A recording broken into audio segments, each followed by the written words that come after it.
And lastly, Mr. Umezawa, what are you going to do for the New Japan and for realize what you said today? And what is AD Kearney going to do for it? Well, starting from Eddie Kearney's story, over the past 6, 7 years, we have stressed the need of faster globalization for our largest Japanese companies. So we have helped Japanese companies in the automotive sector, consumer electronics and machinery sector to drive their globalization. But not only that, we are also helping very frequently less globalized companies in consumer products or energy or service or financial institutions. And all of those are along the line of the need for faster and more fundamental globalization, as I mentioned earlier.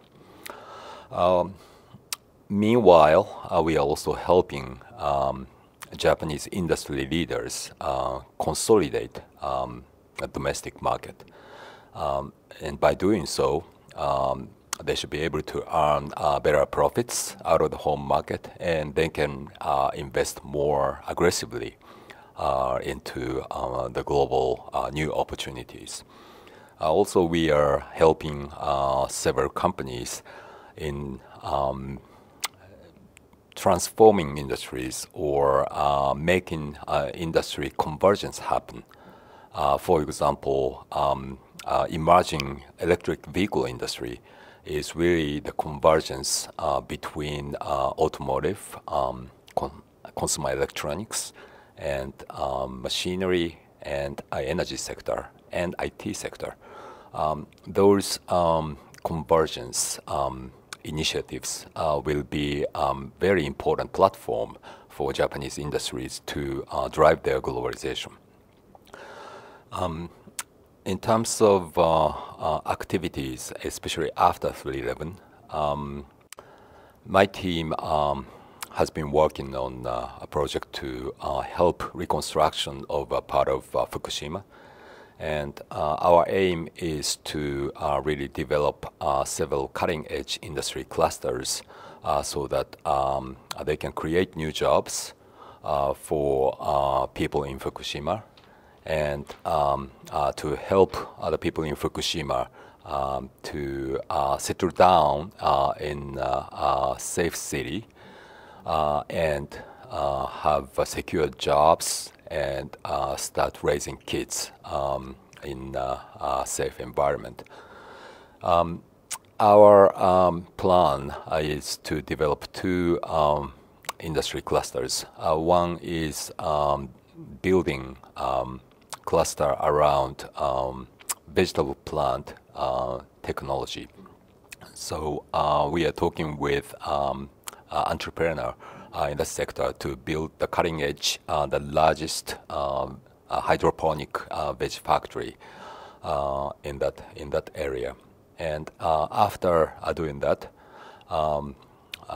we are planning to actually package it as a new industry solution for many parts of the world, such as Middle East, without sufficient water supply, or maybe for China, where people have some concern about safety of foods. The second cluster we are planning is nursing care cluster. And again, it's going to be a cutting-edge, rather futuristic nursing care cluster, housing many care workers from Asia, including China. China is becoming very first Asian society after Japan.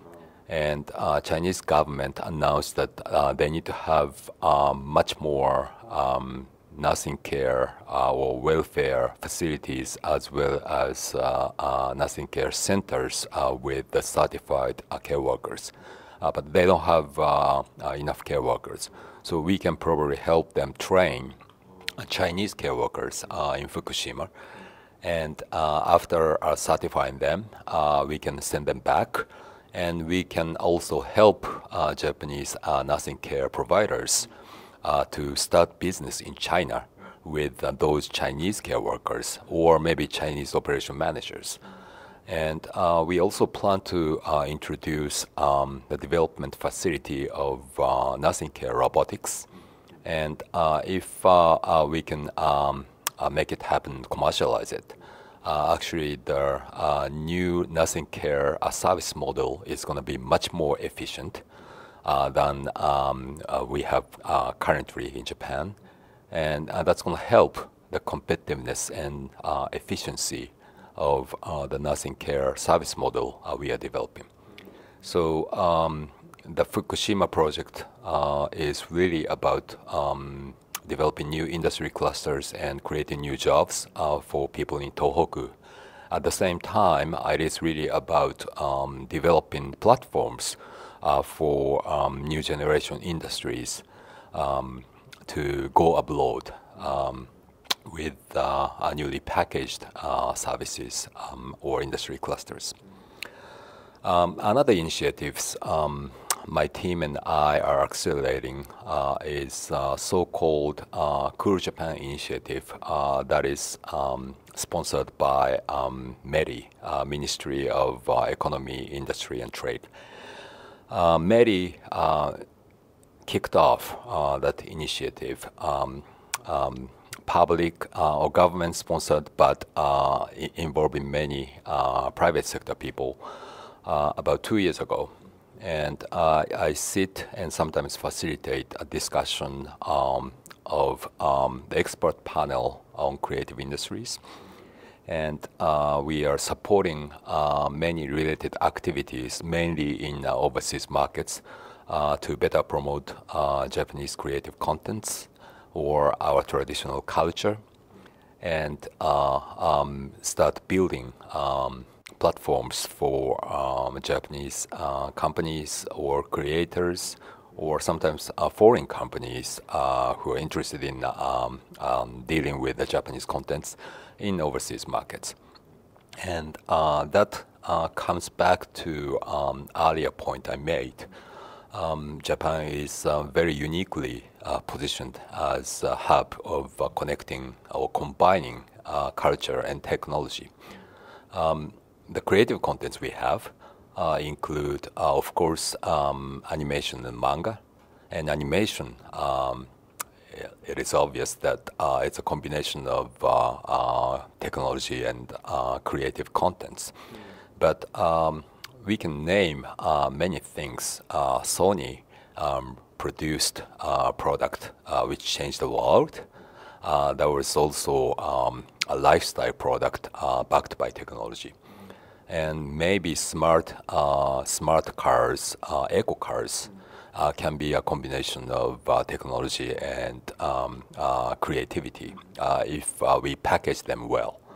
So we can have a variety of potential along that line.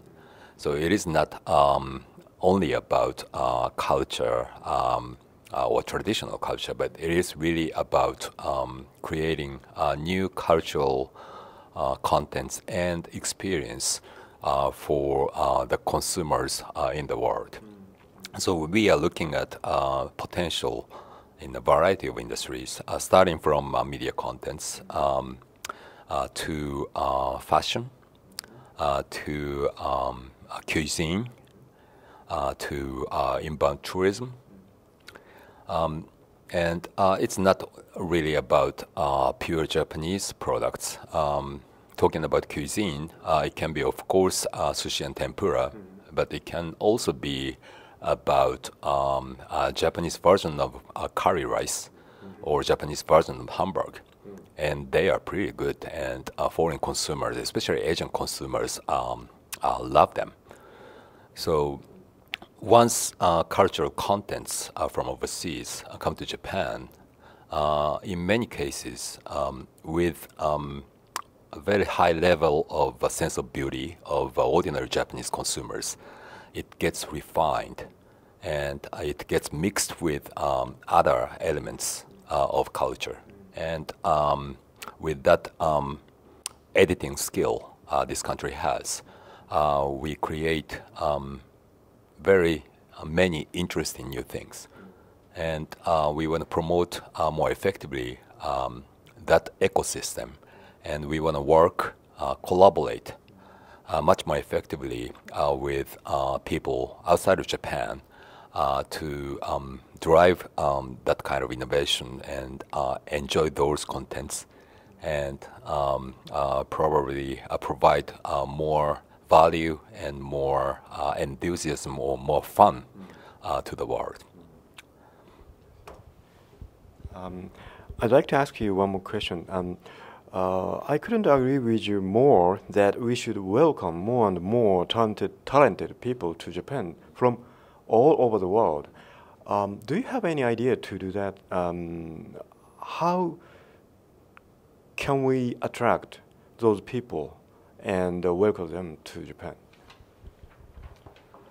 It requires just political will or some level of consensus among voters.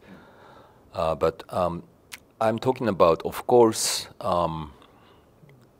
attracting very high-value professionals, such as lawyers or bankers or company executives. But also, I'm talking about many specialists,